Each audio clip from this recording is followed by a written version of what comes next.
c'est pas grave, ça arrive. Donc, je répète le but de. Bon, je pense que je vais brancher de la caméra.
Voilà, je viens donc de partager le cours. Je pense que tout le monde peut voir ça.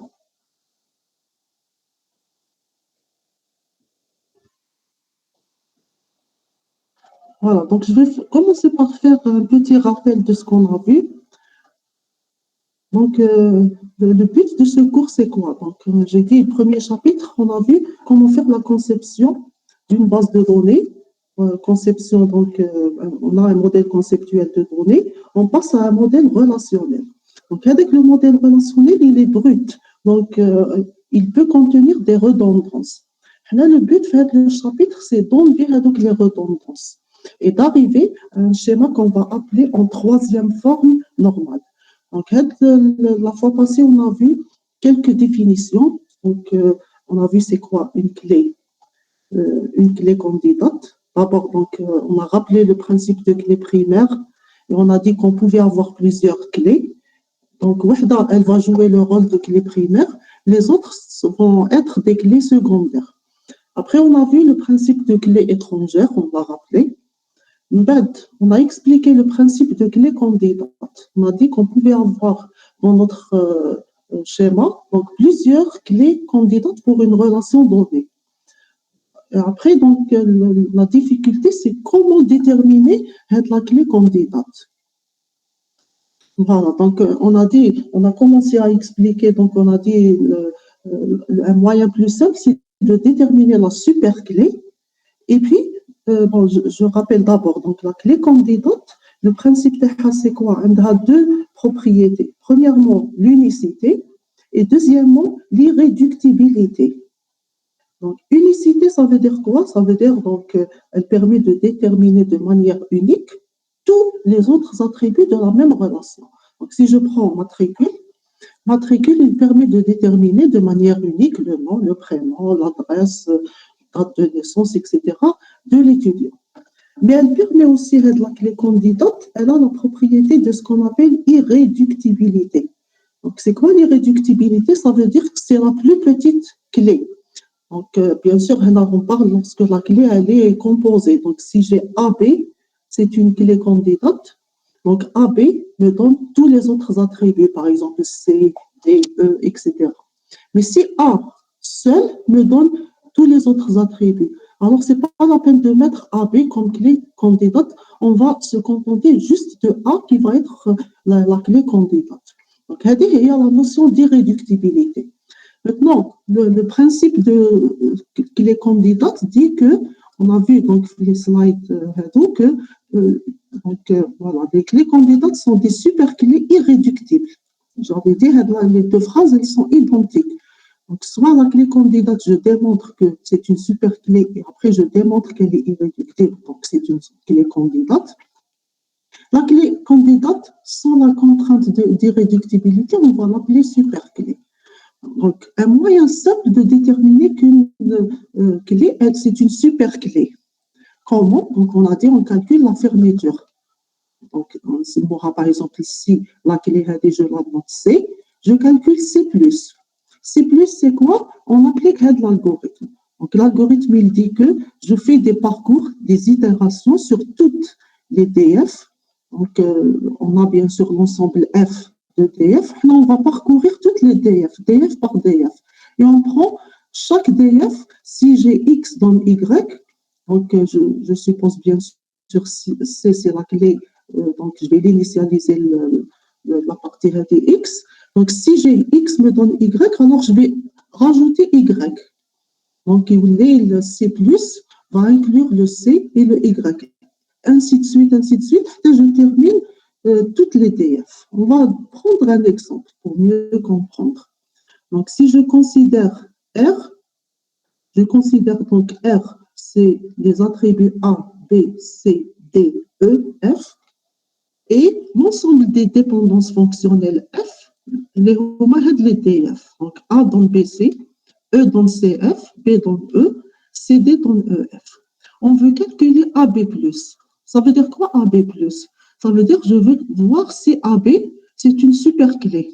Je le mets ici entre parenthèses. Donc, là, on veut vérifier si AB, on ne va pas dire si c'est une clé candidate, mais on va dire si c'est une super clé. D'accord, c'est-à-dire on montre l'unicité. Si AB me donne tous les autres attributs, alors c'est une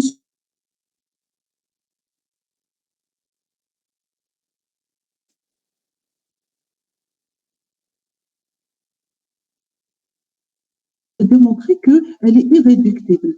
Avec cette partie donc, que j'ai mis en rouge, ça va juste dire si c'est unique, donc l'unicité seulement. Mais est-ce qu'elle est candidate? Je mettrai entre parenthèses irréductible. Je ne sais pas si elle est irréductible ou pas. Bon, là, on va se concentrer ici sur la propriété d'unicité. Et on va appliquer avec l'algorithme pour calculer AB+. On va initialiser AB+ à AB. Donc, initialement, il est égal aux deux attributs de AB. Et on va parcourir DF par DF. On commence la première itération par la première DF. A donne BC. Donc, A donne BC. A, il appartient à AB+. Donc, le C, je vais l'inclure. Donc, la DF, elle est du type X donne Y.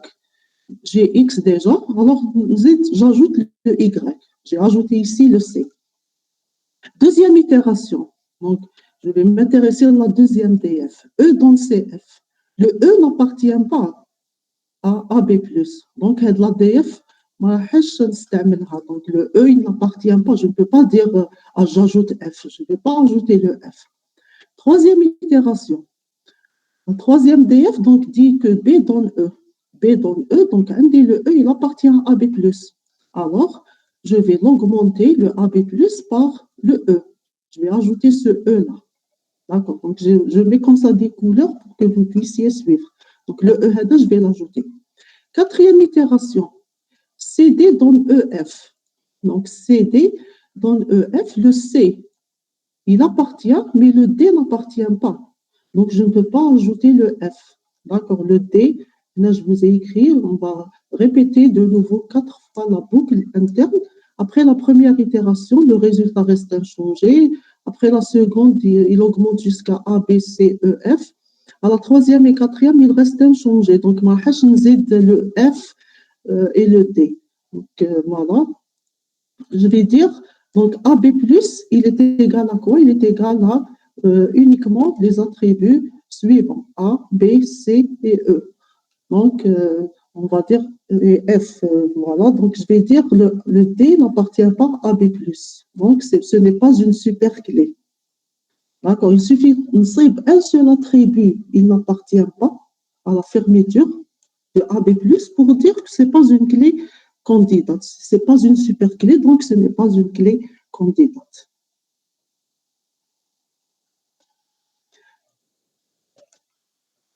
C'est clair pour tout le monde? Donc, on a vu comment calculer la super clé à travers la fermeture. Je parcours DF par DF, jusqu'à l'ensemble final pour dire, par exemple, on a fait l'exercice, le petit exemple, AB+, il n'est pas égal à toute la relation. Donc, à ce moment-là, on va dire ce n'est pas une superclé, donc ce n'est pas une clé candidate. Déjà, l'unicité, ce n'est pas vérifié. Maintenant, on veut démontrer comment, imaginez, la clé, c'est une superclé. C'est bon. Maintenant, il nous manque à voir comment démontrer l'irréductibilité. D'accord. Donc, on va voir comment. Donc, soit F est un ensemble de DF. On peut déterminer si une DF du type X donne Y est dérivable de F, car cette DF sera dérivable si et seulement si Y est un sous-ensemble de X plus. Ça veut dire quoi dérivable? Ça veut dire, si je veux démontrer, par exemple, si X donne Y, elle est vraie, elle est dérivable, ça veut dire elle est correcte. D'accord. Donc, un moyen simple, c'est de voir si X donne Y appartient à F+. C'est-à-dire, le Y, il appartient à X+. D'accord. Donc, c'est un moyen simple. Si maintenant, par exemple, je reviens à l'exercice. Imaginez, je vous dis AB, c'est une clé candide, c'est une super clé. Imaginez que c'est une super clé. Après le welcome, est-ce que AB donne E, par exemple? Vous allez dire oui, parce que le AB, c'est une super clé, donc elle donne tous les autres attributs. Donc, c'est la fermeture, on peut l'utiliser dans ce cas aussi. Ce n'est pas seulement pour démontrer si c'est une super clé ou pas. Même si on veut démontrer si une DF est correcte, du type, par exemple, si je vous dis maintenant, là, imaginez si AB, c'est une super clé. Après, est-ce que AB, d'accord, si maintenant, par exemple, je vous dis, est-ce que AB donne E, par exemple? Je vous dis démontrer cette DF, par exemple. Vous allez pouvoir calculer la superclé. Si, par exemple, AB est égal à AB, C, D, E, F, c'est-à-dire toute la relation, donc AB, c'est une superclé. Donc, vous allez dire, puisque AB, c'est une superclé, donc AB donne E, elle est dérivable, elle est correcte. D'accord. En fait, l'exemple, ce n'est pas le cas parce que ce n'est pas une superclé. Voilà, donc un moyen simple, c'est de démontrer si une DF est correcte, elle est dérivable, c'est en calculant la fermeture de cette clé-là. Maintenant, la notion de superclé et son lien avec la clé candidate. Imaginez, on a démontré, c'est bon, c'est une superclé. Il nous manque à démontrer si elle est irréductible ou pas. La clé, c'est une clé candidate, donc elle peut jouer le rôle de clé primaire.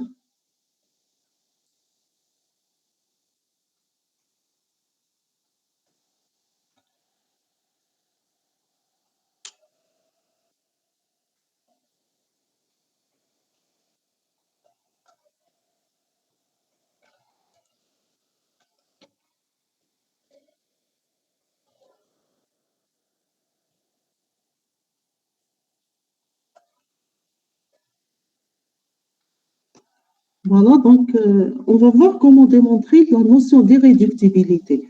Donc, on va prendre toutes les DF, donc le membre droit de chaque DF, les un singleton, c'est-à-dire un seul attribut du côté droit.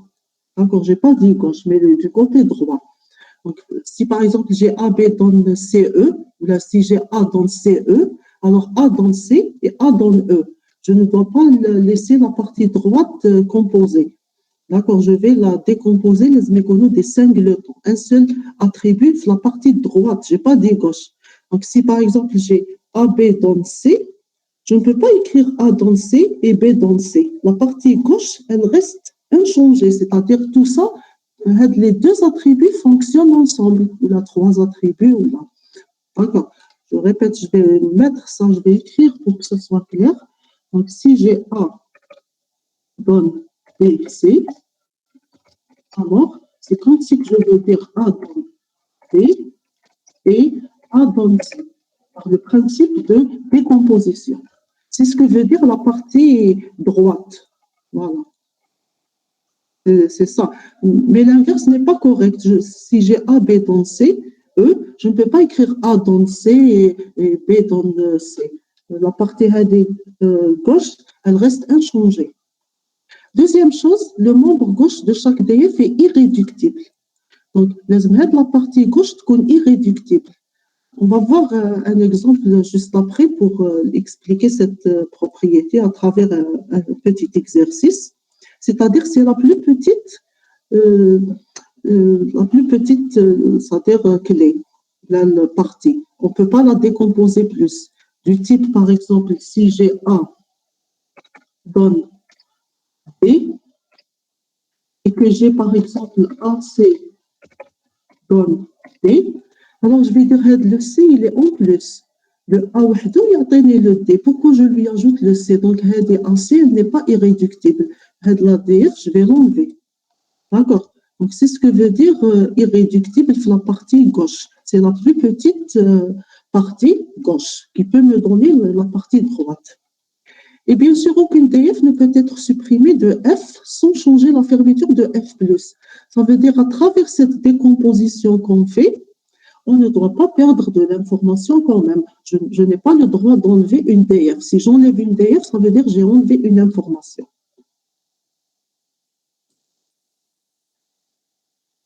On va voir un petit exemple donc, du genre des exercices de TD. Après, on fait la série de TD. Donc, maintenant, la relation R, A, B, C, D, et F, c'est l'ensemble des DF A dans B, C, B dans C, A dans B, AB dans C et AC dans D. On vous dit calculer l'ensemble des DF irréductibles équivalent à F. Non, la question, elle veut dire quoi? Elle veut dire tout simplement calculer F, il faut réduire F de manière à ce qu'on n'a pas de redondance. On veut avoir un ensemble irréductible et qui soit équivalent à F. C'est-à-dire, au lieu d'avoir l'ensemble de DF, on va avoir un autre ensemble de DF qui soit irréductible, mais fait redondance. Voilà, donc on va appliquer les étapes qu'on vient d'expliquer ici, les trois étapes. 1, 2, 3. Donc, je vais écrire les DF de partie droite, d'accord? Je vais les décomposer donc, de manière à ce qu'il connaisse un seul attribut sur la partie droite pour chaque DF. On va faire ça. Donc, A dans BC, je vais l'écrire A dans B et A dans C. Donc, fin de la partie, je décompose comme ça. B dans C, je vais l'écrire. A dans B, je vais l'écrire. AB dans C, là, je n'ai pas le droit de décomposer. De la partie gauche, ça va être AB. AB dans C. Après, j'ai AC dans D, la même chose. AC dans D, elle reste comme ça. Donc là, jusqu'à maintenant, on a appliqué la première règle. La première règle pour vérifier l'irréductibilité. Maintenant, on va appliquer ce qu'on connaît comme règles d'Armstrong, les règles d'inférence, la transitivité, etc. On va les appliquer ici, composition, augmentation, etc.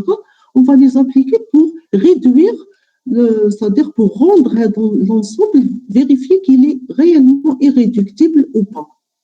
Et si ce n'est pas le cas, on va le rendre irréductible. Donc là, si on prend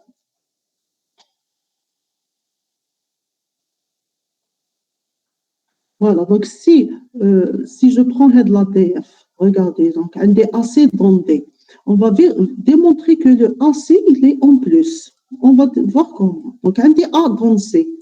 A dans C, c'est la deuxième DF. Et donc, par augmentation, je peux ajouter le D, là ou là. D'accord, donc c'est comme si que j'ai rien fait. Donc j'aurai, par augmentation par D, j'aurai AC dans D. D'accord, donc voilà, on a augmenté seulement. Et donc, par transitivité, donc, j'aurai que le C, il est redondant. Je répète, donc un des A dans le C. Et donc, par augmentation, j'aurai quoi?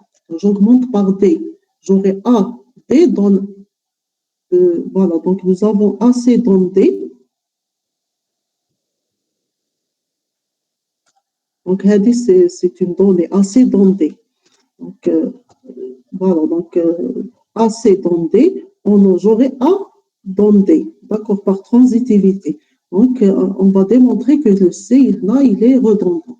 Là, d'ailleurs, dès qu'on voit déjà la DF A dans, euh, voilà, A dans C et AC dans D, donc le C, il est en plus, d'accord, puisque déjà le A, il donne C. Voilà, donc le C, il est en plus, donc on aura directement A dans D. On a d'un autre côté AB dans C, peut être éliminé. Pourquoi? Parce que A dans C, donc on a A dans C, avec la TF. Donc AB dans CB par augmentation. D'accord, j'ajoute le B des deux côtés, droit et gauche. J'ajoute B là, j'aurai AB dans CB par augmentation. Et donc AB dans C par décomposition. Donc j'aurai AB, il y a le C. D'accord, par décomposition. Et donc, la DF, on va dire, on a pu la déterminer par transitivité. Donc, dans les règles d'Armstrong, donc on va la supprimer, la règle. D'un autre côté, un des A dans C peut être aussi éliminé, car A dans B et B dans C. Donc, A dans B et B dans C. Donc, A dans C par transitivité. Alors, en orange, on va la supprimer aussi car on peut la déduire directement par transitivité. Donc, l'ensemble réduit, qui est irréductible, c'est-à-dire irréductible, ça veut dire quoi? Mais fait redondance. C'est le suivant. A dans B, B dans C et A dans D. Si je prends l'ensemble, je peux déduire les autres DF. D'accord? Je peux déduire les autres DF. Donc, ce n'est pas la peine d'avoir l'ensemble fait redondance. Est-ce que vous comprenez maintenant à quoi ça sert? C'est-à-dire les règles qu'on a appliquées, c'est pour réduire les redondances. Voilà. Donc, si j'ai un schéma relationnel et que j'ai chaque schéma relationnel, il y a l'ensemble des DF. D'accord. Donc, directement, je vais réduire les redondances. Bien sûr, je pense une chose que j'ai oublié de dire, ou peut-être je l'ai dite la semaine jeudi passé. Donc, les DF, comment que je vais les écrire? Bon, je l'ai dit sûrement. J'ai dit, par exemple, si j'ai la relation étudiant, je prends un nouveau slide et j'explique ça. Donc, imaginez un des étudiants qui est défini par matricule, c'est la clé. Un des le nom, ça c'est pas la clé. Le nom, prénom, par exemple, la date de naissance, etc. Un ensemble, c'est-à-dire d'attributs. Donc, c'est le modèle relationnel. J'écris le nom de la relation, la clé, et puis les autres attributs. Maintenant, l'écriture qu'on peut faire, c'est l'écriture par DF. Donc, ça, c'est équivalent à dire matricule me donne nom, matricule me donne prénom, il me donne tous les autres attributs puisque c'est la clé, etc. Donc, matricule me donne date de naissance, etc. Donc, c'est l'ensemble des DF, c'est la même écriture en écriture relation et attribut. On peut l'écrire comme ça par DF. Donc, ce que nous sommes en train de faire,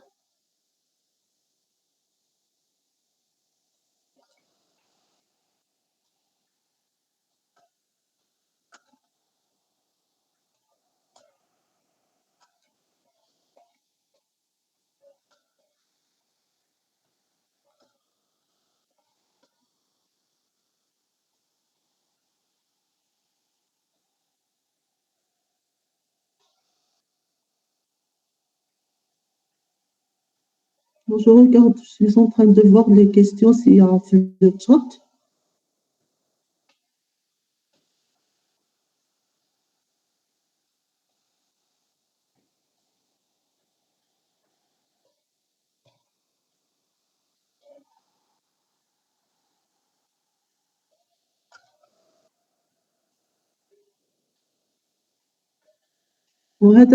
Le slide, c'est un autre exemple que vous pouvez faire après. J'ai donné l'ensemble R, l'ensemble F des TF. Après, je vous dis calculer l'ensemble irréductible. J'ai donné la réponse, mais vous pouvez appliquer les mêmes règles et voir si vous avez obtenu la même fermeture F qui est irréductible, c'est-à-dire ne fait redondance.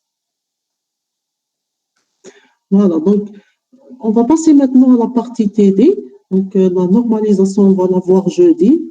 D'accord? Donc, on va voir maintenant le TD. Je vais enlever le partage du cours et je vais partager le TD.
Voilà, donc vous arrivez à voir la série. Nous avons une relation similaire à compétition, numéro compétition, le nom de compétition, l'année, le prix, ayant l'extension suivante.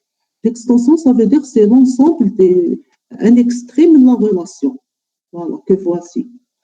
On vous dit premièrement déterminer les dépendances fonctionnelles à partir des types de compétition. Là, c'est comment on a vu le cours, jeudi, on a dit, à la les DF qui sont corrects ici, on va pouvoir les déterminer. D'accord. Du type, bon, je vous ai donné ici des exemples. Je peux dire à travers ces données que numéro compétition me donne le nom de compétition. Si je prends 200, c'est toujours le grand tour. D'accord. 210, le grand tour. C'est-à-dire que je n'ai pas deux noms pour un même numéro. Donc, c'est une DF qui est correcte. Numéro compétition me donne l'année. Le numéro compétition, si je prends 220, 2005, je n'ai pas 220, une autre valeur, etc. Si je prends par exemple, elle accepte les données, l'année, elle me donne le prix. Donc, à chaque fois, par exemple, si je prends 2005, c'est toujours le prix, et de 2005, c'est le prix. Je n'ai pas une autre valeur. Si je prends 2010, c'est le prix. 2010, c'est aussi le même prix. Donc, je n'ai pas une autre valeur pour dire que ce n'est pas une DF. D'accord. Donc là, j'ai essayé, moi, de déterminer quelques DF selon les données. Je me suis basée ici sur les données de cette relation, sur cette extension de données. Après, on vous dit, peut-on être sûr que compétition satisfait ces DF? C'est-à-dire la relation compétition, est-ce qu'elle est tout le temps satisfaite pour aider les DF? Les DF, est-ce qu'elles sont toujours correctes? Allez-y, je vous pose la question. Vous pouvez prendre le micro ou la répondre sur chat. Est-ce que les DF que je viens de décrire ici, il n'y a pas de toujours correctes?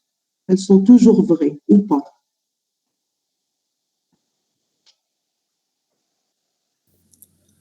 Allez-y, vous pouvez interagir. Maintenant, on n'est pas sûr. Des fois, capable qu'on Oui, parfois, il يقدروا مش correct. Par exemple, qui mal l'année, oui, on n'est pas sûr qu'elle sera toujours unique. On peut, par voilà, exemple, avoir deux compétitions dans la même année. voilà, très bien. Donc, maintenant, la réponse, c'est ça. Donc, si je prends, imaginez, je viens de les données, وين 2010 هنا نبدلها. Je fais 5, comme ça. La DF que je viens de citer ici, elle n'est pas correcte. Donc, la DF, elle est à éliminer, elle n'est pas correcte. Il suffit d'une modification pour que la DF ne soit plus correcte. D'accord. La même chose. Donc, si je vous dis déterminer les DF non satisfaites par les types de compétition. Non satisfaites, ça veut dire qu'elles ne sont pas correctes selon ces données-là. Donc, moi, j'ai déterminé aussi quelques DF qui ne sont pas corrects. Si je prends le nom compétition, ça ne me donne pas le numéro de compétition. Le grand tour, lui, correspond à 200, 210, 265. On va vérifier. Donc, le grand tour. Si je prends le nom compétition, mais il y a des numéros parce que le grand tour, il y a donné 200. Je vais les marquer comme ça. Il y a donné 210. Le grand tour aussi, il y a donné 265. Donc, ça ne peut pas être une DF selon cette extension, etc. Donc, j'ai déterminé quelques DF qui ne sont pas satisfaites et j'ai dit pourquoi. Donc, par exemple, le numéro compétition, mais le nom, qu'est-ce que j'ai mis ici? Bon, là, c'était juste une erreur. Année. C'est année, c'est pas... Année ne donne pas numéro compétition. 2005 lui correspond 215, 220. Voilà. Donc, ces DF-là, elles ne sont pas correctes selon cette extension-là. La même chose, on vous dit, peut-on être sûr que compétition ne satisfait pas ces DF, c'est-à-dire selon l'extension ou les autres données de la même relation, est-ce qu'on peut être sûr que ces DF ne sont pas satisfaites, c'est-à-dire qu'il y a de toujours non vrai? Là, de la même manière, on va dire non, parce qu'il suffit de supprimer, si maintenant, par exemple, la DF non compétition ne donne pas de numéro compétition. Imagine, je viens ici. Si je viens là, imaginez, je supprime ça. Je supprime la ligne et je supprime la ligne. Donc, vous allez me dire, le non compétition, il y a le numéro parce qu'il est unique. Mais il y a un autre deux numéros. Il y a seulement 200. Alors, la DF, elle devient vraie. Vous voyez?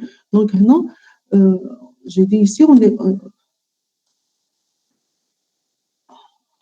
n'est pas sûr, voilà, que ces DF ne sont pas satisfaites car elles ne sont pas satisfaites à un instant donné. Alors qu'une DF doit être satisfaite à tout instant. D'accord? Ou bien non satisfaite à tout instant. Donc, si ce qu'on a tiré de cet exercice, si on se base sur les données, on ne peut pas être sûr. D'accord? Donc, tout peut être changé suite à des opérations d'insertion ou de modification ou de suppression pour que tout change. Voilà, donc c'était le premier exercice juste pour bien comprendre la notion de DF et que la partie qu'elle nous détermine, elle doit être unique. Pour dire cette DF, elle est correcte. Et la conclusion qu'on a tirée de là, c'est qu'une DF, pour qu'elle soit vraie ou la satisfaite, elle doit être satisfaite sur toute la relation et non pas seulement pour une extension. Maintenant, on va voir l'exercice 2 qui est basé sur une modélisation et non pas sur des valeurs de données comme ça. Donc, on vous donne l'exercice les emplois du temps, soit la relation emploi du temps, donc J c'est jour, H c'est heure et voilà, on vous a décrit ici donc J, H, S, A, E, M, S, P, S, E et G du département informatique dont les attributs sont décrits comme suit. Donc J c'est le jour de la semaine, H c'est l'heure, SA c'est le numéro de la salle, E c'est le nom de l'enseignant, M c'est le nom du module, SP, c'est la spécialité, donc qui peut être ACAD, EASY, GTR, etc., y compris les spécialités master. Voilà. SE, c'est la section, et puis G, c'est le groupe. Donc, le N appelé J, petit j de J, petit h de H, etc., c'est-à-dire le N appelé, c'est les valeurs. Il va prendre ces attributs, une ligne donnée de cette relation qui est emploi du temps. Donc, est un élément de cette relation si et seulement si, au jour J, donc petit j. Par exemple, si je prends, et maintenant, par exemple, si on va dérouler notre emploi du temps par rapport à ça, on va dire J, c'est le tuple terna, c'est quoi? Là, le N uplé, jeudi, 9h10, la salle, donc la salle département D5, ou là, je ne me rappelle pas, le E, l'enseignant, donc c'est Berkani, M, donc c'est, pardon, voilà, M, le nom du module, donc ça va être BDD, spécialité GTR, SE, donc GTR, on va dire 3, puisque pour dire troisième année, la section A, et puis on a par exemple, si c'est tout le groupe, si c'est toute la section, par exemple, on va mettre 0, si c'est le groupe, on va mettre 1 pour dire groupe 1. Si c'est groupe 2, on va mettre 2 pour dire groupe 2. Voilà, ça c'est la valeur que contient le N uplé ou le tuple. On vous dit quels sont les DF de cette relation. D'accord. Et puis quelles sont les clés. D'abord, commencez par répondre à quels sont les DF de cette relation. Donc là, c'est une petite réflexion à faire sur déterminer les DF de manière qui soit correcte tout le temps. Je vous laisse quand même 5 minutes de réflexion et on va corriger et expliquer ça.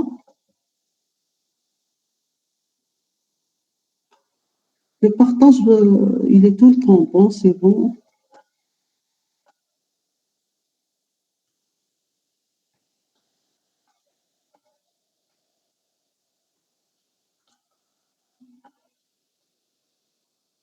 Donc, on veut déterminer les DF, ils sont corrects. Les DF, là, ça va être de quel type?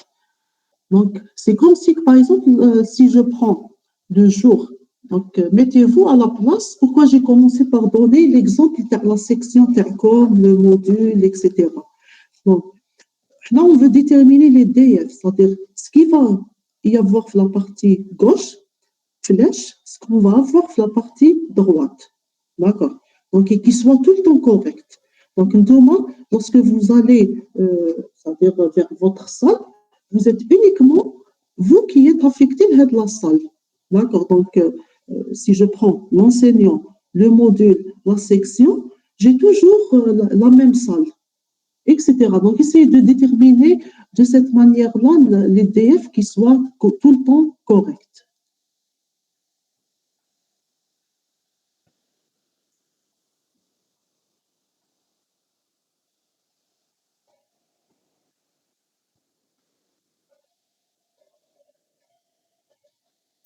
Madame, راح le partage.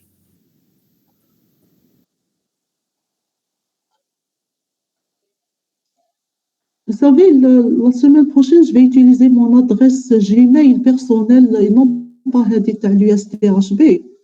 Je ne sais pas, peut-être le problème, c'est dû à ça. Je vais utiliser la semaine prochaine, je vais vous envoyer un autre lien d'une autre réunion, c'est-à-dire, et non pas l'USTHB. J'utilise là l'adresse USTHB.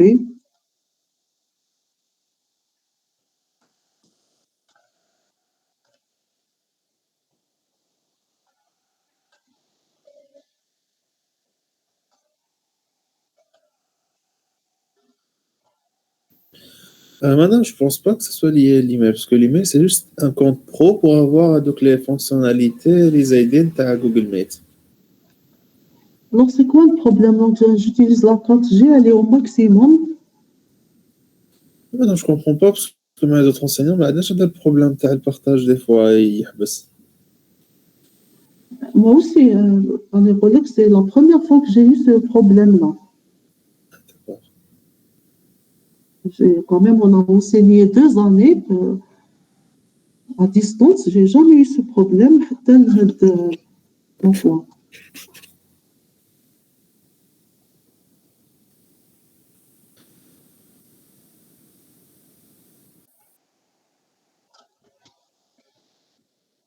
Bon, vous avez l'énoncé. Essayez de voir, c'est-à-dire de proposer un modèle c'est-à-dire qui soit tout le temps correct. Un ensemble de DF qui soit tout le temps correct en réfléchissant sur un modèle qui soit tout le temps vrai. C'est-à-dire si je prends l'enseignant, la section, le groupe, j'ai tout le temps la même salle. Sinon, c'est pas une DF, d'accord? Donc, Mahari dit jour, heure, t'atteignes la salle. Bon, c'est-à-dire jour et heure, la salle de qui? D'accord. Donc, là, il ne faut pas oublier qu'il y aura une modélisation du type emploi du temps. Madame, on a le jour et l'heure liés à une salle, où la salle, elle est liée le module, l'enseignant, la section TAO et le groupe. Donc, atteignons la partie gauche, virgule, la partie droite. Madame, on a le jour et l'heure. Jour, heure, oui. Ils sont liés à une salle. Donc, tu veux dire jour, heure, salle, elle te donne enseignant, c'est ça? Oui, c'est ça. Elle te donne l'enseignant avec le module TAO, la section et le groupe. Très bien. Donc, elle dit que ça peut être aussi une DF, oui.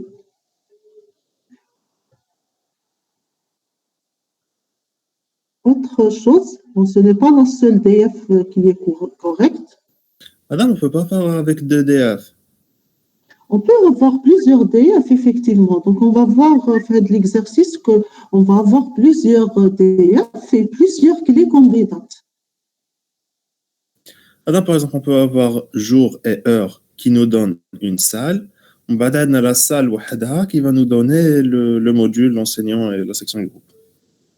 Jour et heure par salle. Oui. Essaye d'appliquer ce que tu viens de dire. Là, l'emploi du temps d'Yalcom. C'est comme si que tu me dis jeudi 8 heures, tu as une salle. C'est quel sens la DF a un sens, une sémantique. D'accord. C'est comme si que tu dis jeudi 8 heures, elle me donne la salle, je ne sais pas, 100. C'est quoi le sens là? La salle elle est réservée. Un cours a déjà assigné la salle. Non, c'est-à-dire, mais en termes d'emploi du temps, elle ne donne rien. Madame, c'est la relation là. On va dans une deuxième relation pour lier la salle au module de la section et tout. كمل. Donc on aura deux DF. La première, ça sera le jour et l'heure pour réserver une salle. Ensuite, on aura une salle à laquelle on va assigner un module, l'enseignant et la section et tout.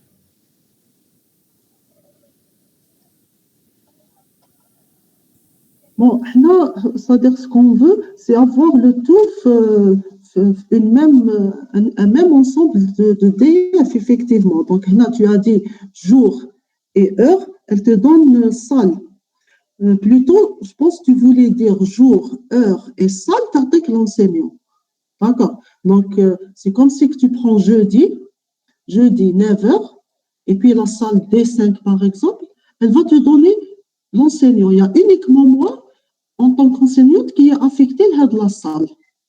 Le jeudi à 8h, à 9h, par exemple. D'accord. C'est une information.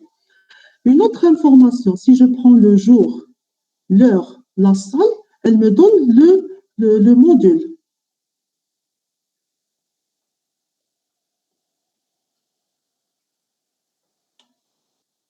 Je vais expliquer ça. Donc, voilà. Donc, si je prends le jour, l'heure, la salle, j'ai l'enseignant. Vous êtes d'accord avec ça? Donc, il y a uniquement l'enseignant, un même enseignant qui est affecté à une salle, tel jour, telle heure, voilà. La même chose. Donc, jour, heure, salle, il y a uniquement un seul module qui est enseigné dans la salle avec ce créneau-là. Le jour, l'heure, c'est-à-dire si je prends le jour, heure, salle et je vois ce que ça me donne. Ça va me donner l'enseignant, ça va me donner le module, ça va me donner c'est la même spécialité puisque c'est la même section, le même groupe. Est-ce que tout le monde est d'accord avec ce qui est écrit comme ça en jaune? C'est l'information pour dire c'est une affectation pour un jour, une heure et une salle donnée. C'est toujours le même enseignant, le même module enseigné, la même spécialité, même section et même groupe qui est affecté dans ce créneau-là. Maintenant, si je réfléchis en termes de, c'est-à-dire jour, heure, spécialité, section, groupe. Spécialité, section, groupe, pourquoi je les ai mis ici en grand? C'est pour dire ça référence le groupe. Je ne peux pas dire groupe 1.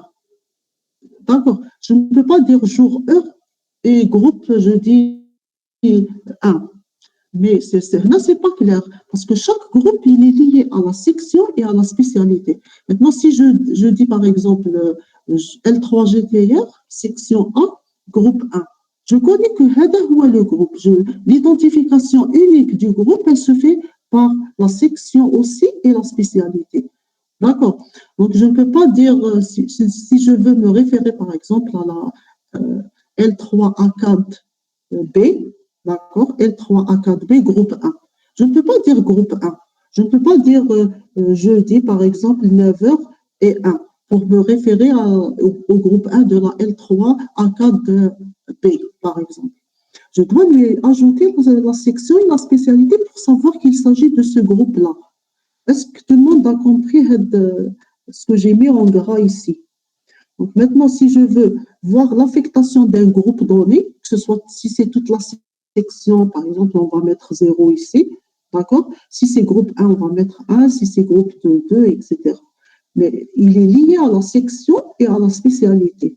Maintenant, lorsque je prends ce groupe d'étudiants, soit toute la section, soit groupe 1, soit groupe 2, etc., si je le lis à l'heure et au jour, eh bien, je vais dire, le groupe, il est affecté à une seule salle. Donc, je ne peux pas affecter un groupe à deux salles différentes pour le même créneau horaire. Il est tout le temps affecté à la même salle. Il a toujours le même enseignant. Il a toujours le même module. Donc, maintenant, la réflexion, comment j'ai réfléchi comme ça, de cette manière-là? C'est l'affectation par salle, ce qu'il y a en jaune. Et la salle, Je ne peux pas dire uniquement salle me donne l'enseignant parce que dans une même salle, la journée, si je prends par exemple le hall avec les 100 ou les 200, etc. Si je prends une salle donnée, par exemple, je ne sais pas, 150 ou là, il y a plusieurs euh, séances qui se déroulent durant la journée. Mais si je dis, aide la salle, aide le jour et aide l'heure, il y a uniquement le même enseignant, le même module, la même spécialité, même section, même groupe qui est affecté à la fois. Là, ce que j'ai mis en bleu, c'est pour me référer au groupe. D'accord. Et le groupe, il n'est pas défini par son numéro. Il est lié à la section et à la spécialité pour le déterminer de manière unique. Après, donc, le groupe, pour un créneau horaire donné, c'est-à-dire jour et heure, il est affecté à la fois à une même salle, de le même enseignant et le même module qui est enseigné. De la même manière maintenant, si je veux me référer à l'enseignant, d'accord, donc pour le même jour, même heure et l'enseignant, c'est ce que j'ai mis sur la partie gauche, d'accord, GHE, c'est-à-dire en tant moi qu'enseignante, je suis toujours affectée à la même salle, le même module, même spécialité, même groupe et même section. D'accord? Donc, ça, c'est emploi du temps pour enseignant, on va dire. D'accord? Voilà. Donc, la réflexion maintenant en termes de DF qui soit tout le temps correct, c'est une réflexion conceptuelle et elle n'est pas basée sur les données qui m'a l'exercice 1. Donc, là, la réflexion, elle s'est faite comment? Elle s'est faite, bien sûr, on a commencé par dire, on suppose que G est égal à 0 si le cours, s'il s'agit d'un cours. Donc, c'est toute la section qui est concernée. Et elle est supérieure à 0 si c'est un TD ou TP, c'est-à-dire c'est par groupe. Là, on peut avoir 1 pour groupe 1, 2 pour groupe 2, 3 pour groupe 3, 4 si on a 4 groupes. Voilà. Et puis la réflexion, c'est en termes de salle, en termes de section, ou le groupe, et en termes d'enseignants. C'est ça l'emploi du temps. D'accord. Un emploi du temps, on le fait, l'enseignant, on lui donne son emploi du temps par rapport au jour et à l'heure. La section aussi ou le groupe, on leur donne l'emploi du temps par rapport au jour et à l'heure. On ne va pas vous donner un emploi du temps et laisser l'enseignant. On vous trace l'emploi du temps selon des créneaux horaires jour et heure, propre à vous, propre à votre groupe, votre section. La même chose, moi, en tant qu'enseignante, ce qu'il y a en vert, je reçois mon créneau horaire jour-heure pour moi, pour enseignant. J'ai cette répartition. J'aurai quelle est la salle qu'on m'a affectée, quel est le module, parce que moi, j'enseigne plusieurs modules, mais lorsqu'on va me donner la salle, le module, ça va être uniquement la spécialité, la section, le groupe. Et si on parle maintenant on réfléchit en termes de salle, pardon, ce qu'il y a en jaune, je répète, c'est salle, et ce qu'il y a en bleu, c'est en termes de groupe. Pardon, lorsque j'ai expliqué, j'ai inversé, je répète. Donc, vous, en tant que groupe, soit section, donc ça va être 0 ici, soit c'est groupe 1, groupe 2, etc. Donc, vous êtes liés à un créneau horaire jour et heure, et on va vous donner toujours la même salle, d'accord, même enseignant, même module pour la spécialité. Donc, spécialité, section, groupe, il est tout le temps affecté, la salle, pour ce créneau horaire. Tout le temps affecté avec cet enseignant pour ce créneau horaire. Et tout le temps le même module pour ce créneau horaire. Concernant les salles, donc si je prends la D5, la salle D5, la salle D5, il y a plusieurs enseignants. Je ne peux pas dire SA me donne E. SA me donne E, c'est pas une DF. Parce que si je prends la D5, je dis, il y a uniquement Berkani qui enseigne ici. C'est pas vrai. Il y a plusieurs enseignants qui font leurs cours TD dans la même salle. Mais si j'ajoute le jour et l'heure, je dis jeudi, 9h10, la salle D5, je connais l'enseignant. D'accord. Je connais le module. C'est comme si que, imaginez si on veut responsabiliser quelqu'un à travers CTF, on peut le faire. Si par exemple, imaginez, ça va par exemple un problème sur une salle donnée, d'accord? on peut déterminer, si on donne le jour et l'heure et la salle, on peut déterminer qui était là-bas dans la salle. On connaît l'enseignant, on connaît le module, la spécialité, etc. Non, c'est une réflexion, c'est par conception, elle est tout le temps vraie. Je ne peux pas dire une DF min hadou, elle n'est pas vraie. Est-ce que tout le monde a compris ça?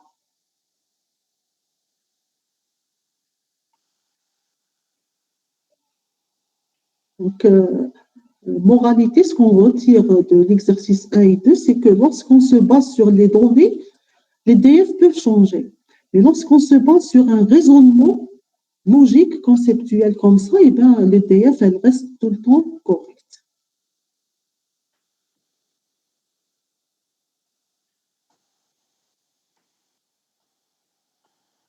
Maintenant, on vous dit déterminer les clés candidates de cet exercice. Donc, les clés candidates.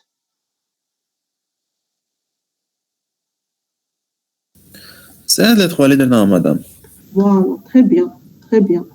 Effectivement, donc les clés candidates sont les trois, c'est-à-dire clés qu'on vient de déterminer, puisque pourquoi, si je prends la clé, d'accord, si je prends ce qu'il y a en jaune, J, H, S, A, elle me donne E, M, S, P, S, E, G, elle me donne tous les autres attributs. Si je prends J, H, E, t'atteins S, A, M, S, P, S, E, G, t'atteins tous les autres attributs. Et de même ici, si je prends cette partie, t'atteins les autres attributs qui restent. Donc là, le principe de clé candidate, c'est quoi? C'est que la clé, elle me donne les autres attributs, tout simplement. Voilà, on passe maintenant à un autre type d'exercice du genre qu'on a vu en cours, c'est-à-dire celle qui concerne les démonstrations et donc en utilisant les règles d'inférence. Donc, exercice 3, on vous dit soit, vous savez, à chaque fois, je consulte le document et je vérifie si le partage est toujours bon. Mais je vais régler ce problème, de voir c'est quoi la cause. Voilà, exercice 3, on vous dit soit la relation R et C, donc les attributs suivants A, B, C, D, E, G, H, et l'ensemble de DF suivant. Donc, atteignons l'ensemble de DF. Première question, on vous dit tracer le graphe de DF. Alors, le graphe de DF, on ne l'a pas présenté en cours, on va le voir directement en TD. Il suffit de prendre les attributs et de tracer les DF, c'est-à-dire si j'ai A, me donne B, je trace une flèche de A vers B. Et je vais expliquer c'est quoi le rôle de le graphe de DF. Donc voilà, là je l'ai tracé.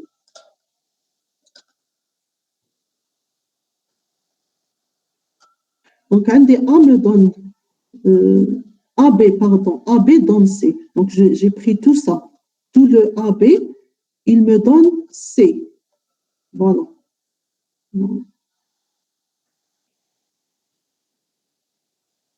Voilà, AB me donne C. Donc, tout le AB, donc j'ai mis comme ça, un cercle comme ça, et j'ai mis C, il me donne C. B me donne D, donc B وحده يعطيني D. CD me donne E, donc tout ça, C et D en même temps, il me donne E. CE maintenant me donne GH. Après CE, il me donne G et H, et G me donne A.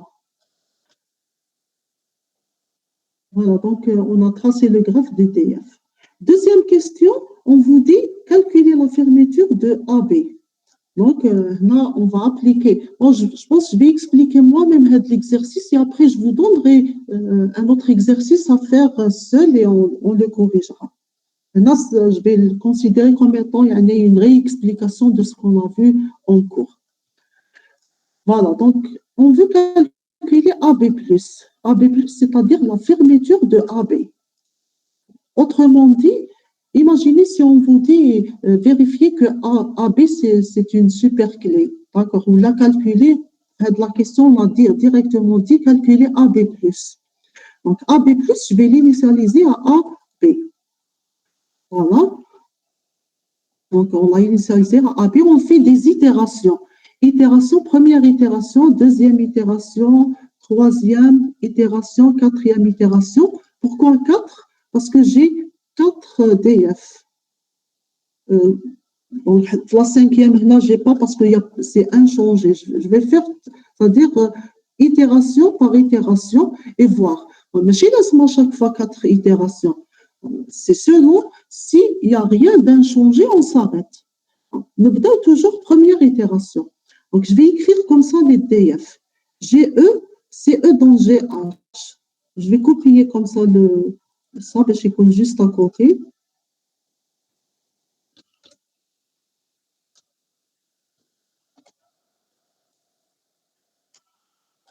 Voilà, j'ai copié F. Donc, première itération. Je vais écrire les DF quand même. Donc, un D, B, C, E dans G, H, G dans A, B dans D, C, D dans E, A, B dans C. Donc, un D, toutes les DF. Mais moi, lorsque je mets C, E dans G, H, la DF, elle ne va rien changer.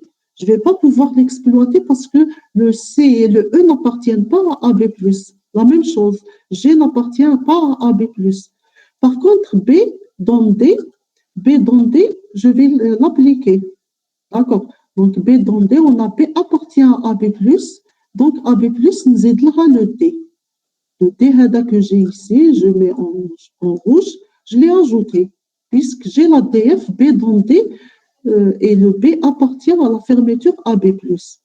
CD dans E, donc rien n'est changé, parce que le D, c'est vrai, il appartient, mais le C, non.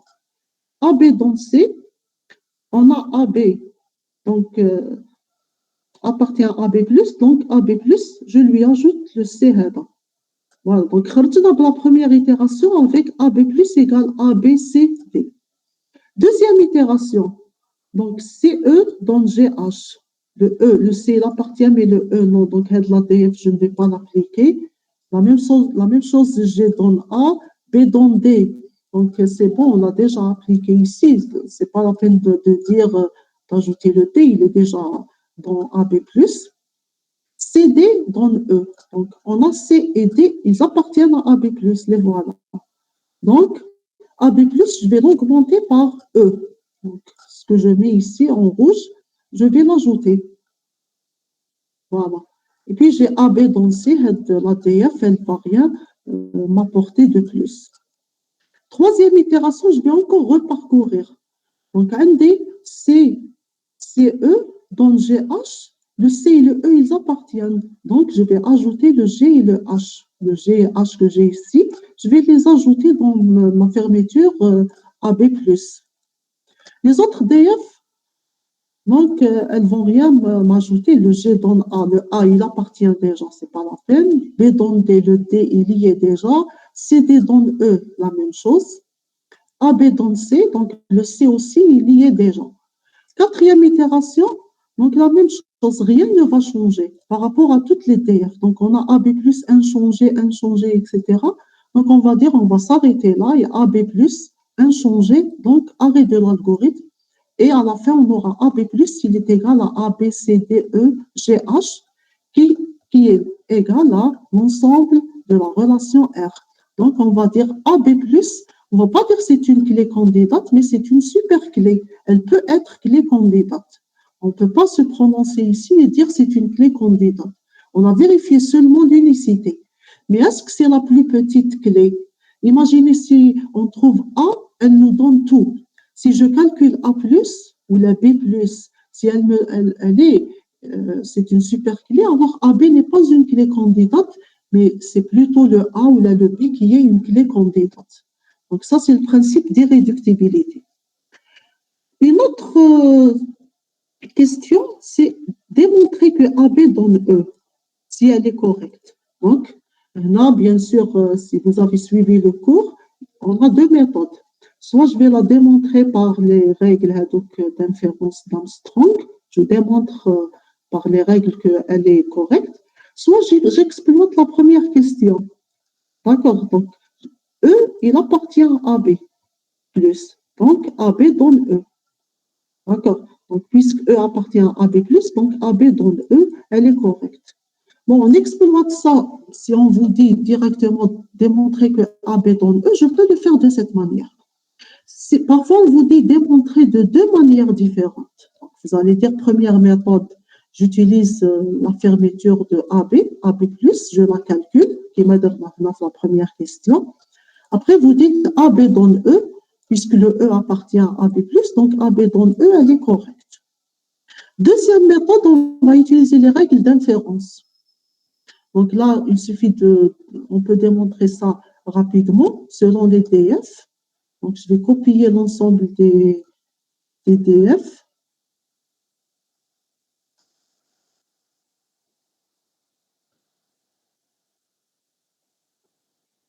Voilà, donc là, on a démontré ça comment? On a la DFB dans D qu'on a exploité et nous avons AB dans C. D'accord, on a démontré donc AB dans C, voilà, c'est la première DF. Donc nous avons B dans D et AB dans C. Par composition, on aura quoi? On aura AB dans CD. On a composé les deux parties gauche et gauche et droite et droite. Donc B et AB, c'est AB. C et D, c'est CD. On a composé seulement, je vais mettre des couleurs pour que vous puissiez suivre. Donc ce qu'il y a en jaune, c'est la partie gauche. Et la partie droite aussi, on a composé entre parties droites. Voilà. Donc on a obtenu AB dans CD par composition. AB dans CD, donc on a obtenu, et nous avons CD dans E. C'est la règle qui appartient à F. Donc, par transitivité, AB dans CD et CD dans E, donc on détermine que AB dans E par transitivité. C'est ce qu'il fallait démontrer. Après, on vous donne d'autres règles à démontrer. Par exemple, BG dans C, AB dans G. Voilà. Donc, je vais tout de même expliquer comment on les a obtenus et j'expliquerai après le principe de comment calculer la clé candidate et je vous donnerai par la suite un autre exercice qui est, on va dire, similaire et je vous laisserai le faire seul. Voilà. Et après, vous aurez le corrigé pour vérifier si vous avez fait ça correct ou pas. Donc, on veut démontrer BG dans C, si c'est correct ou pas. Donc, première méthode, bien sûr, je peux calculer BG+. Et après, je vois si le C, il appartient à BG+. D'accord? Donc, on dit que c'est une DF qui est satisfaite, qui est correcte. C'est la première méthode. Donc, je calcule BG+. On trouve que le C, il appartient à BG+. Alors, BG dans C, elle est valide, elle est satisfaite. Une autre manière, c'est en utilisant les règles d'inférence. Donc, les DF, je vais toujours copier l'ensemble de DF pour que vous puissiez suivre.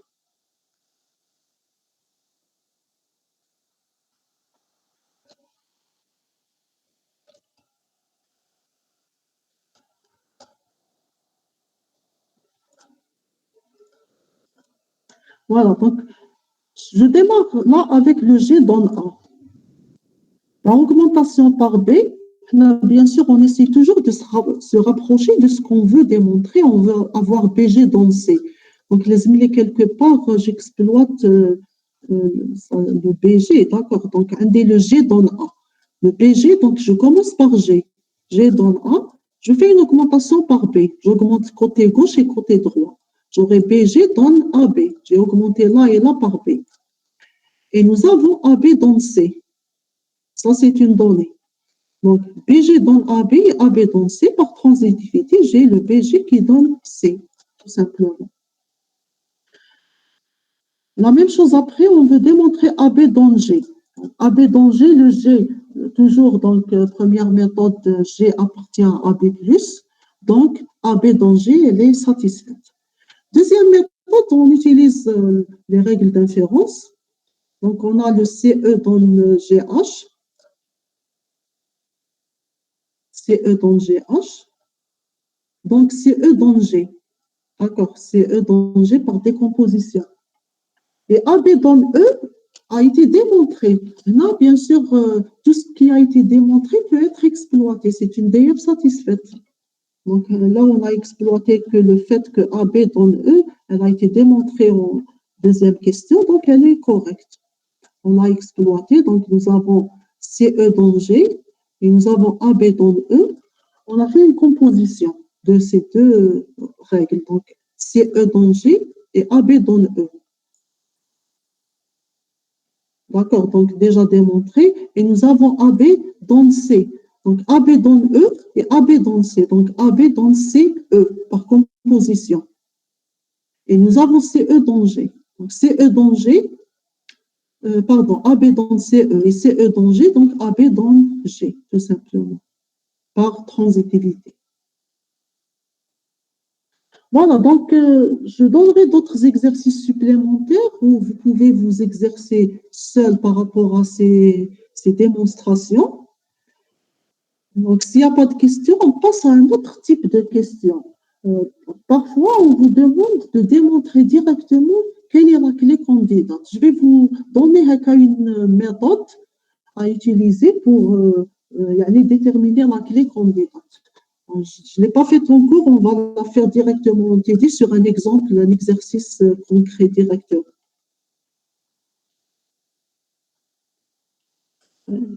Quatrième question vous dit quelles sont les clés candidates.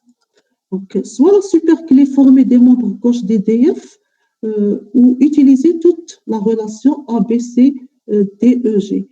C'est-à-dire, là, ça veut dire quoi faire de la phrase. Donc, là, on va écrire un ensemble d'attributs. D'accord. Soit j'écris tous les attributs, c'est-à-dire pour expliquer la méthode que je vais expliquer. Je démarre par soit tout l'ensemble des attributs, soit je démarre par les parties gauche d'EDF. Les RIA, bien sûr, on appelle aussi la plus grande superclé. D'accord, je répète, je ramène toujours avec l'ensemble d'EDF pour pouvoir suivre. Je vais le copier ici.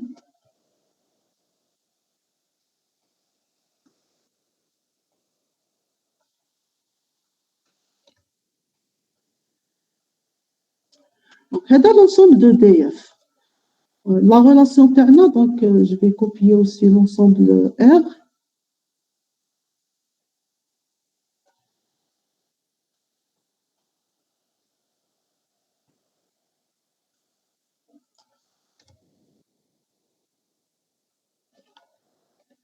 Bon, là, la question, elle veut dire calculer la clé candidate.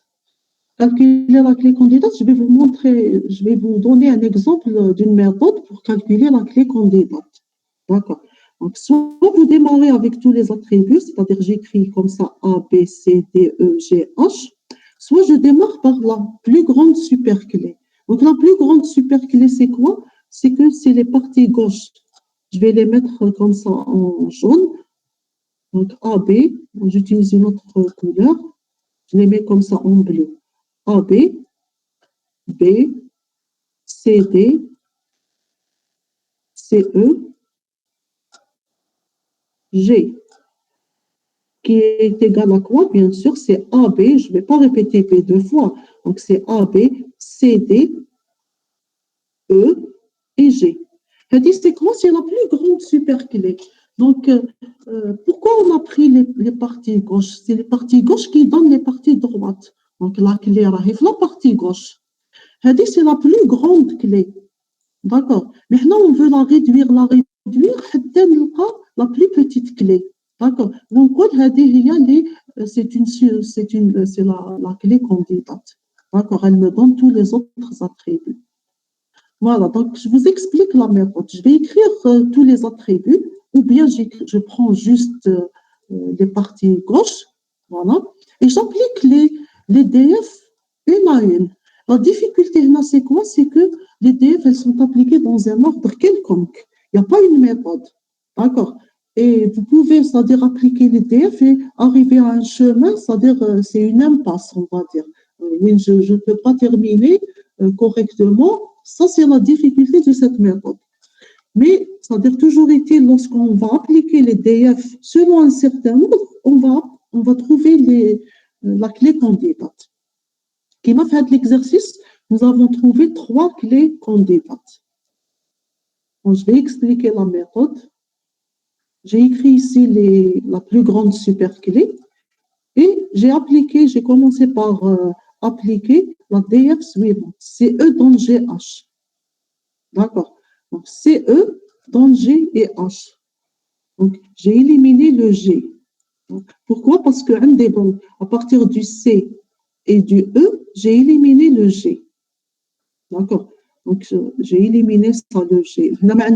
C'est pour ça que j'ai appliqué cette partie-là, CE dans G. Donc, j'élimine le G. Qui veut dire quoi? Le CE peut me donner le G, donc j'élimine le G. À ce moment-là, j'aurai quoi? J'aurai A, B, C, D, E. J'applique la DF, CD dans E. Un D le C ou un D le D. Donc, je vais éliminer le E. Pourquoi? Parce que j'ai appliqué CD dans le E. Voilà. En fait, c'est comme si on a nos attributs et je recherche quelle est l'ADF que je vais appliquer pour éliminer. L'objectif c'est d'éliminer jusqu'à arriver à un ensemble d'attributs où je ne peux pas aller au-delà. Je ne peux pas le réduire plus. Donc là, j'ai appliqué CD dans E, j'ai éliminé le E. Après, j'ai appliqué AB dans C, j'ai éliminé le C. Les ABD. ABD, donc un de l'ADF, B dans D. Je l'applique, donc j'aurai AB. Après, je ne peux pas aller au-delà. Donc, AB, je n'ai pas A dans B, par exemple, ou la B dans A. Donc, je vais dire AB, c'est une clé candidate. Maintenant, je vais vous montrer que l'application de la même méthode, mais autrement. C'est-à-dire, j'applique l'ordre des DF avec un autre ordre, je vais trouver une autre clé candidate.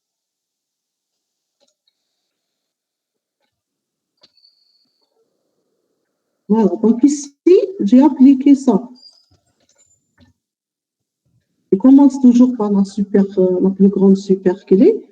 J'ai appliqué G dans A. Donc, j'élimine le A.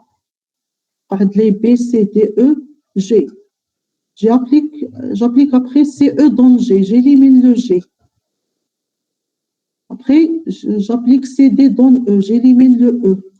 Maintenant, j'applique B dans D. J'élimine la partie D, B, C, D. J'élimine le D. J'aurai B, C comme étant une clé candidate. Etc. Donc là, pareil. Donc, j'ai appliqué l'ordre selon... j'applique l'élimination comme ça, d'attributs selon un autre ordre de DF. J'ai trouvé BG, c'est une clé candidate. Voilà. Je vais revenir au début de l'exercice où on avait tracé avec le graphe de DF. D'accord. Donc, regardez, déjà, le graphe de DF, quand même, il va un peu m'aider. Déjà, AB, regardez, AB, il y a le D. D'accord. B me donne D, et puis AB, il y a le C. Et puis maintenant, j'ai le E. Après, maintenant, j'ai le G et le H. Voilà. Donc, maintenant, il ne faut pas se référencier au graphe de DF. Le graphe de DF, c'est juste pour qu'il nous donne une idée. Mais ce n'est pas un moyen de démonstration. C'est juste, c'est-à-dire si on peut être inspiré par ce graphe pour déterminer quelle est la clé qui me donne tous les autres attributs. Voilà. Maintenant, est-ce que le B est BG? Donc, j'ai le B qui me donne le D. J'ai le G qui me donne le A. Et après, à partir du A et de B, j'ai tous les autres attributs. Donc, B et G, on a trouvé déjà, on a démontré ici que c'est une clé candidate. Je répète, la difficulté, c'est si une personne, lorsqu'elle applique comme ça les DF, elle les applique dans un ordre erroné. Et elle risque d'avoir à la fin, par exemple, une application qui n'est pas correcte, un ensemble de DF, mais qui n'est pas irréductible. C'est-à-dire pourquoi? Parce qu'elle a emprunté un mauvais chemin. Voilà, donc là, c'est une manière de déterminer, c'est-à-dire un ensemble, si c'est une clé candidate ou pas. Mais bien sûr, la méthode la plus rigoureuse, la plus correcte, c'est laquelle? C'est qu'on applique les trois étapes qu'on a vues en cours. Premièrement, c'est-à-dire j'écris les TF selon un certain ordre donné, c'est-à-dire les parties droites, les méconos des singletons. et la partie gauche تكون irréductible. Voilà.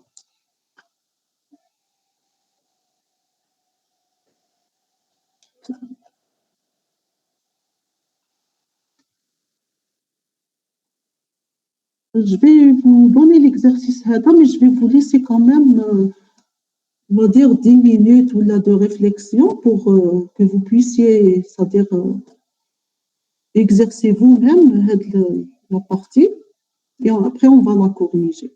Donc, soit la relation R, A, B, C, E, H, et soit F et G, deux ensembles de DF. Donc, un DF, c'est ça, et G, c'est ça. Donc, on vous dit démontrer que F et G sont équivalents. Donc, qu'est-ce que vous allez faire? Donc, vous allez écrire F sous la forme, c'est-à-dire qui marche dans le cours. On veut dire A dans B, CE dans H, elle va rester comme ça. Il ne faut pas oublier la partie des gauche, on ne peut pas la décomposer. C dans E, A dans CH. A dans CH, je vais l'écrire comment? A dans CH, comment que je vais l'écrire?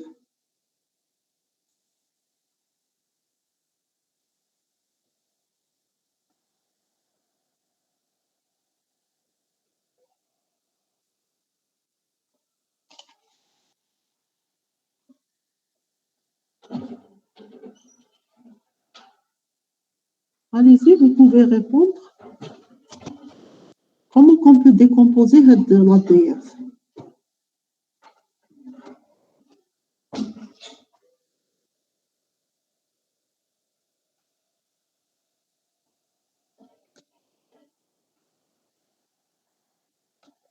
Vous pouvez répondre soit directement, soit sur le chat.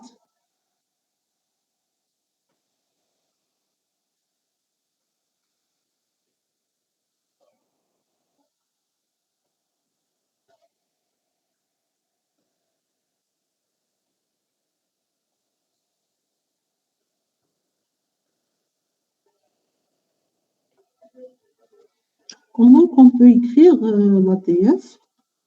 Donc, c'est assez simple. J'ai dit, il faut l'écrire, la partie des droite sous forme de singleton. D'accord? Donc, un des A me donne B, C, E donne H. Là, on ne peut pas la réduire parce que le C et le E, ils vont ensemble pour nous donner H. C donne E, A donne CH, ça veut dire A donne C et A donne H. L'autre ensemble G, donc C donne E, H, je vais l'écrire de la manière C donne E et C donne H. A donne B, C, la même chose. Donc A donne B et A donne C. Donc là, c'est comme si on vous dit démontrer que l'ensemble F et G, ils sont équivalents. Ça veut dire c'est quoi? Démarrer avec l'ensemble F et essayer de retrouver le G. D'accord. Là, on va essayer de comparer les choses. A donne B. Donc, est-ce qu'un des A donne B? Oui. Donc, un des là, donc je vais la numéroter de la même manière. C'est 1. Et là, pour F, on les a numérotés. 1, 2, 3, 4, 5. Nous avons 5 DF. Madame, Oui. Oui. puisque C, il y a bien le E, donc on n'a pas besoin de CE pour retrouver H. Il sera juste le C. C'est ce qu'on va démontrer. D'accord. C'est ce qu'on va démontrer.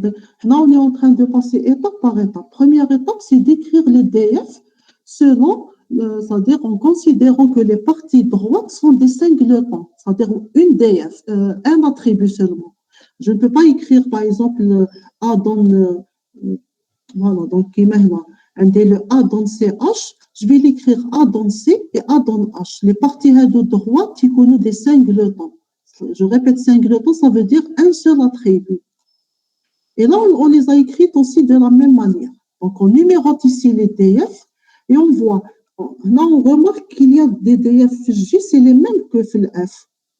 D'accord, donc C dans E. C dans E, c'est la même. C'est la 3. Je ne vais pas numéroter là autrement. Donc, C dans E, c'est la DF 3. C dans H. Regardez. Un des CE dans H ou un C dans H, c'est presque 2. C'est pour ça que là, j'ai mis 2 primes. On va voir si le E, il est en plus ou pas. S'il est en plus, alors, on va l'enlever de là. On va dire CE dans H, c'est la même chose que C dans H. A donne B, c'est la même. C'est هذه, donc c'est pour ça que là, je l'ai numéroté 1. A donne C, c'est la même. C'est la 4. Donc, vous voyez, l'ensemble, pour dire qu'ils sont équivalents, qu'est-ce qu'il nous faut? Donc, on a la DF1, 3, 4. Si je démontre que la 5, c'est-à-dire je peux la déduire et que le E, il est en plus, donc ces deux ensembles, ils sont équivalents. Oui ou pas? J'ai la DF1, la 3, la 4. Si la 5 ici, je peux la déduire par transitivité ou la autre, donc je vais la supprimer. Et si le E, il est en plus, donc il va être égal à ça, à 2'. Et à ce moment-là, j'aurais démontré que F et G sont équivalents. Donc, la question, bon, en fait, l'exercice a été posé comme ça, mais on aurait pu vous dire calculer, c'est-à-dire l'ensemble irréductible de F, c'est-à-dire réduire F de manière à ce qu'il soit irréductible, il n'y a pas de redondance fait. D'accord? Donc là, c'est ce qu'on va aller démontrer. On va démontrer que si E donne H, on va voir si le E, il est redondant ou pas. Donc là, on va juste appliquer les DF que nous avons. Donc nous avons C donne E. C donne E. On va augmenter par C. J'aurai C donne CE. J'augmente هنا ou هنا. Donc CC, c'est C. Et C et E, c'est CE. Et nous avons CE donne H. Donc, par transitivité, j'aurai quoi? À partir de C donne CE et CE donne H, donc je déduis que C donne H. Ceci implique que le E est redondant, puisqu'en démarrant par ces deux, par C donne E, d'accord, j'ai pu déterminer que C donne H. D'où le E, il est redondant. D'accord. Et donc, 2 et 2' sont équivalentes. Qui n'a pas compris la démonstration? Sinon, on continue.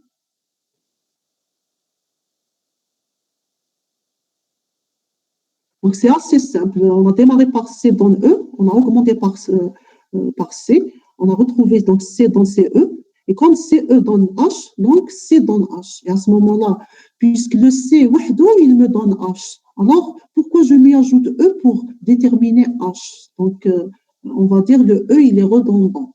Puisque le E, il est redondant, on le supprime et on se retrouve avec C donne H et de l'autre côté, C donne H. Donc, 2 et 2' sont équivalentes. On continue les démonstrations. Donc, on a démarré avec A. On veut démontrer si le A donne H, est-ce qu'il est redondant? Donc, est-ce qu'il est redondant? D'accord, c'est-à-dire si on peut le supprimer ou pas. On va voir si on peut supprimer DF. Donc, là, j'ai démarré avec C donne E, la DF3, C donne E. Pardon, là, je voulais écrire ici. Donc, là, à ce niveau.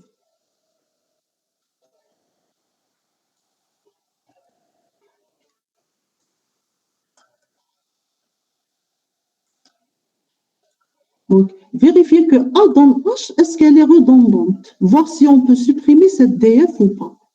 Donc, nous avons le A qui donne C, A donne C, et C donne H, puisque le E, il est en plus, on a supprimé la démonstration. Donc, nous avons d'un côté A donne C et C donne H. D'accord. Donc, par transitivité, nous avons A donne H. D'accord. On a démarré avec ça, avec la DF4, A donne C, et la DF2, C donne H. Donc, par transitivité, A donne H. Donc, ce n'est pas la peine d'avoir A donne H, elle est redondante. On va la supprimer. Ce qui implique quoi, donc? on a retrouvé que F, il est équivalent à G. Donc, au lieu d'utiliser l'ensemble, on va utiliser plutôt celui-ci. D'accord, c'est clair pour tout le monde?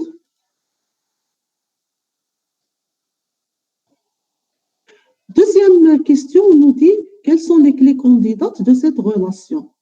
Donc, clés candidates. Maintenant, j'ai démontré que F et G sont équivalents. Alors, je ne démarre pas avec F, je démarre avec G. Vous vous rappelez tout à l'heure, l'exercice 3, la plus grande superclé. Donc, attendez la plus grande superclé par rapport à l'ensemble.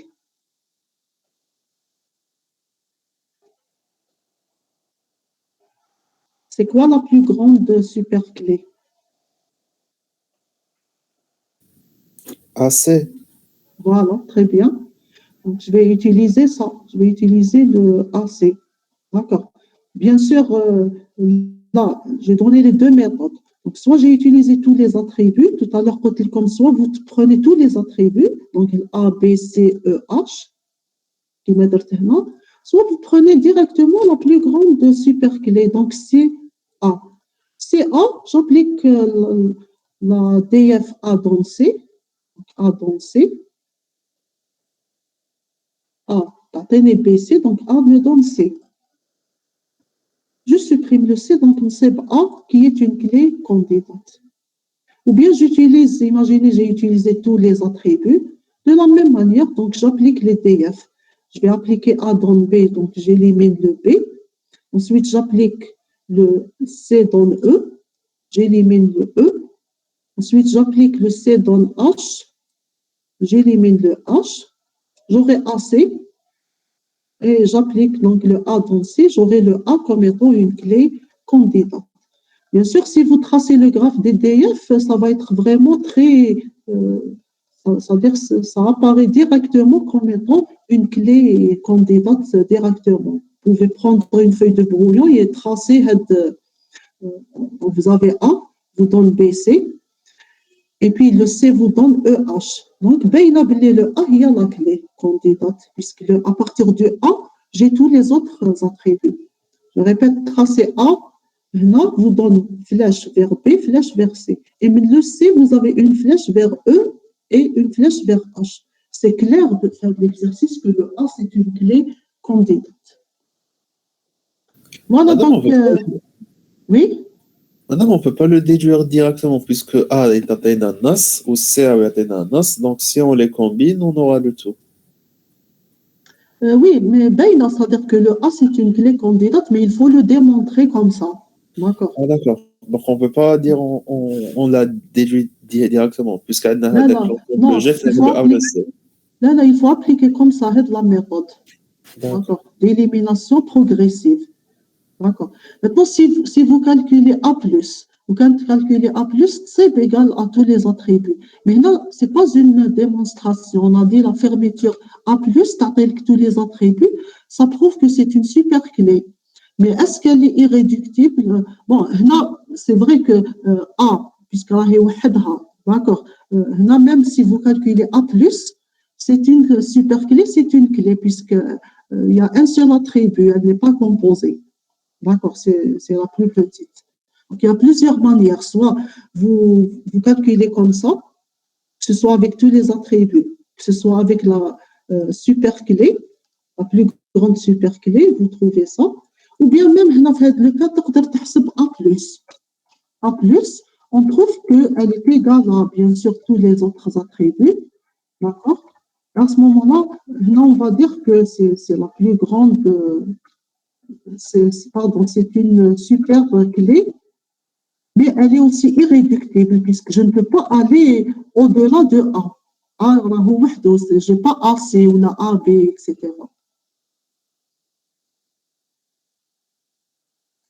Voilà, donc on a fait les exercices. Vous aurez un cinquième exercice, on ne va pas le faire maintenant, mais je vais vous donner le corrigé détaillé. Vous pouvez le traiter et après voir le corrigé. Voilà. La semaine prochaine, on va voir la normalisation et on fera des exercices sur normalisation. Je pense que c'est quand même suffisant pour les DF. On a vu tout le genre d'exercices, les types d'exercices que vous pouvez avoir C'est seulement ça, calculer la fermeture d'une clé, c'est-à-dire par exemple AB+, etc. Démontrer les DF qu'elles sont satisfaites en utilisant les règles d'Armstrong, ou bien démontrer par exemple que l'ensemble il est équivalent de l'ensemble, donc ou la calculer la clé candidate. Donc c'est le type d'exercice que vous pouvez avoir concernant la partie. Bon, s'il n'y a pas de questions, on va répondre à vos questions par rapport au TP que j'ai donné à faire la semaine passée. Est-ce que vous avez créé les tables, etc. Donc, et je vais vous expliquer la deuxième manip que vous allez traiter. Donc, je partagerai après le cours et le TD à corriger. Bon, je donnerai le corrigé de l'exercice 5, mais bien sûr, il ne faut pas voir la correction. Vous faites seul l'exercice, mais vous jetez un coup d'œil sur le corrigé. Et la semaine prochaine, s'il y a des questions par rapport à l'exercice, je peux vous répondre sur ça. J'arrête le partage du TD. Je vais ouvrir maintenant la manip du TP.